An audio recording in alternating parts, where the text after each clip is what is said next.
In this video, I'm going to be showing how to use a process book display. Well, it might seem pretty self-obvious. You just look at a display and you absorb the information because Processbook builds very vivid dashboards and displays. But there's also the sense of there's a lot of things you can do as just an operator who's not constructing displays, who's just using a display. So to begin with, let's go and open up one of the basic, here it is, displays on PyProcessbook. Now this book file is available on any PyProcessbook installation by default. So when you install PyProcessbook, this will be there.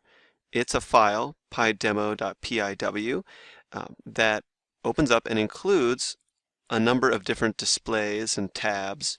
And we'll talk more about this book format later. But to begin with, I'm going to be clicking on the Refinery tab, and I'll find main column bottom. This is a very classic display that's included in every PyProcessbook installation, so you have it too on your system. So find main column bottom and follow along with me, and we'll look at some of the things you can do with PyProcessbook.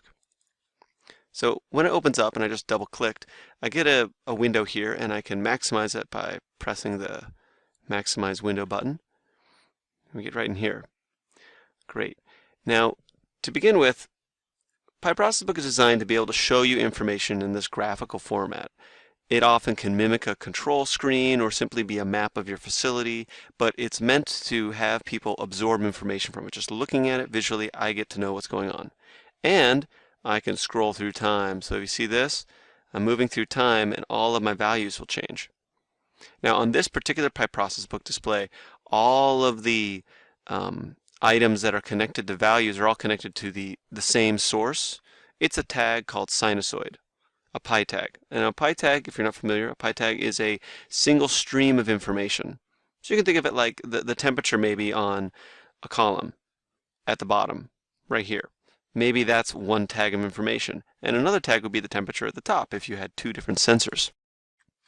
Now you'll notice there's a lot of different ways we can show information in PyProcessbook. We have trends.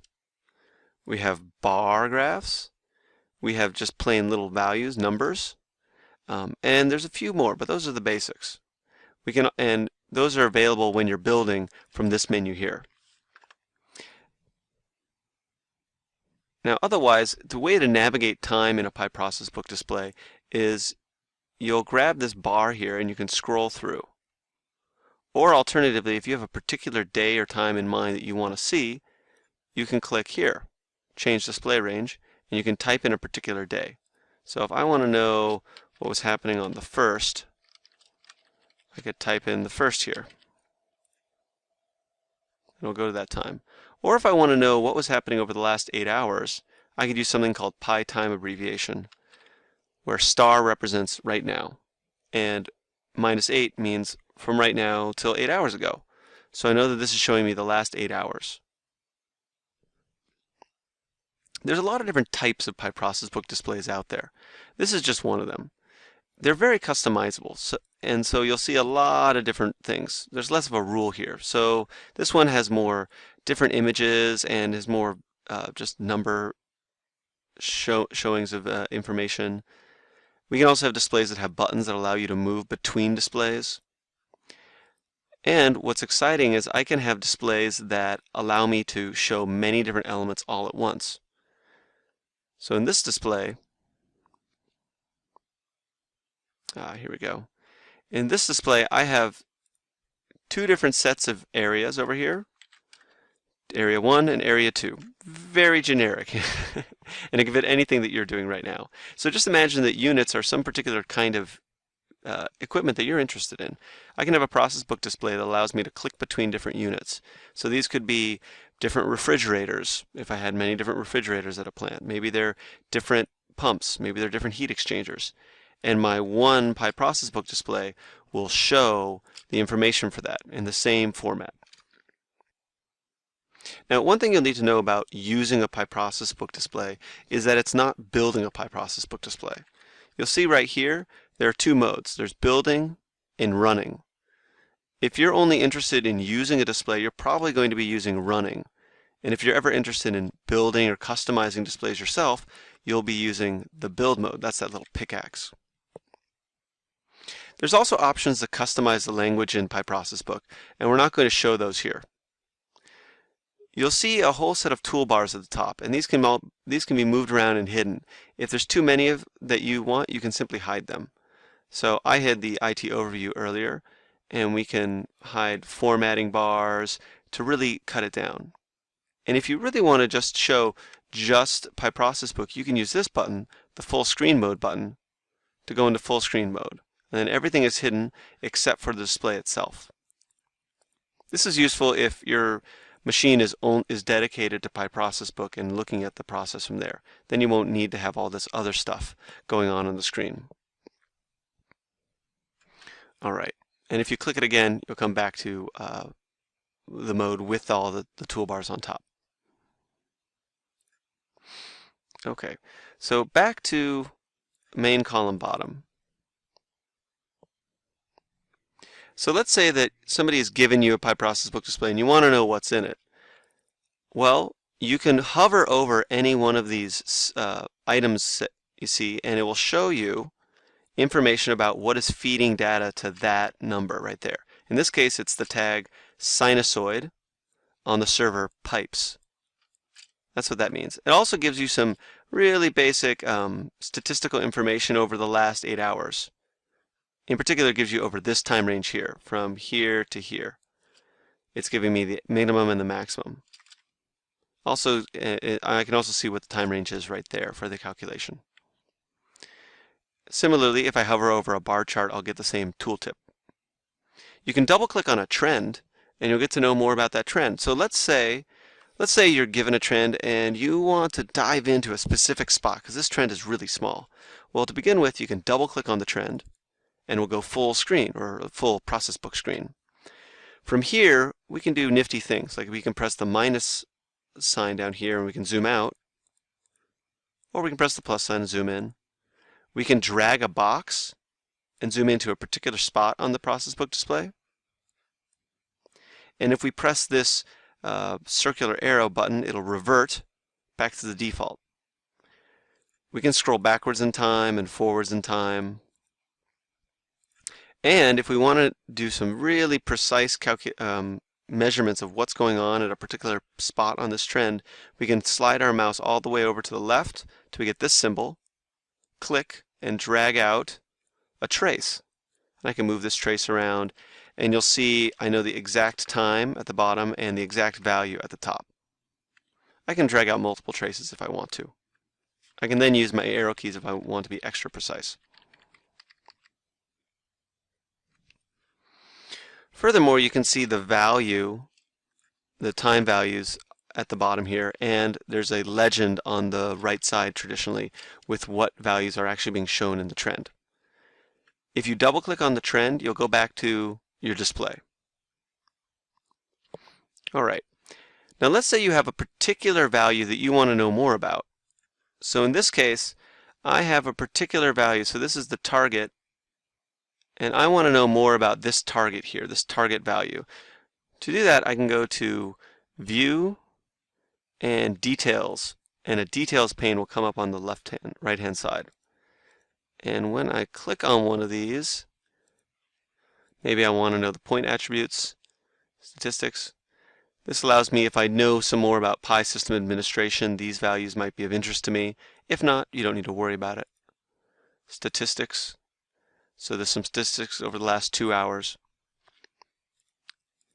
And data. If I ever want to annotate a value, so let's say I want to make a note about this value here, that it's suspicious or maybe it's really good, I can highlight it, and then down at the bottom here, I think I might need to have a tag to do that. I can select a value, so now with this one I can select a value, it's a sinusoid tag, and I can write in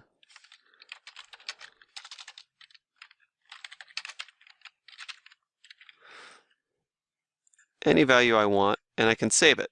Once I save it, it's actually written to the tag. So you see now there's a small annotation symbol right there. And we'll see if we zoom in on the trend, PyProcessBook has noted that there's an annotation at this time, right here, this time.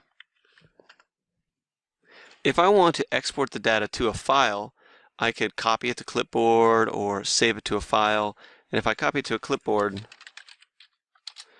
I can then paste it into a notepad file if I wanted to, or an email, or copy it to Excel if that's what I wanted. If you're copying it to Excel, I would just advise using DataLink, our Excel add-in, which is very powerful for PyData in DataLink, in PyData in Excel. And now let's say one last thing. Don't save. Let's say you have a lot of PyProcessbook displays and you want to keep track of them, and it's a little bit tedious to have to search through your whole list and just select them and remember which name you're trying to get to each time. Well, that's what a PyProcessbook file is for.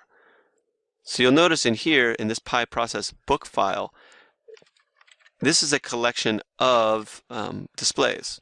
I can go to my refinery tab and I see there are multiple displays here. 1, 2, 3, 4. I can double click on any of these and go to that display. Once I close it or minimize it, I can go back to my book. Oops, that's not the book I wanted. This is the book I wanted. I can go back to my book and double click on another one and open that display. This allows me to navigate between displays really easily and allows me to store all my displays as one file, as this PyProcessbook file, the PIW file. You can also create bookmarks for yourself. So say that this display is one I really like a lot. I might add it as a bookmark. That's bookmark. And if I click on my bookmark organizer, I can see bookmarks that I have bookmarked. And I can quickly switch between them. So maybe if your facility has dozens of PyProcessbook displays, or just more than you really want to use, and there's only 5 that you use, you might save them as bookmarks and then use this bookmark browser to be able to switch between them. We can also add buttons between displays to navigate between them. So, for example, in this display, let's see here. Aha, here we are. In this set of displays, we have buttons meant to be able to navigate between displays. So here's one display, and in run mode I can go say, I want to know more about that boiler there, and I can dive into it. And I can have all the information about the boiler. And it looks like I can actually link into other displays as well. So if I want to know more about the feed water system, because that seems to be impacting what I'm seeing right here, I can click on this button, and it'll bring me to the feed water system display. And if I'm finished reading the values I want out of here, I can click the return and come back up to the display I was before. And these buttons are easy to configure and can allow you to link displays together, and you won't need to search for any files or remember any names. You'll be able to visually navigate your displays, and you'll be able to customize these buttons where they are and what they link you to. They're very easy to build. So that's the basics of running a PyProcessbook display. From here, it's meant to absorb information.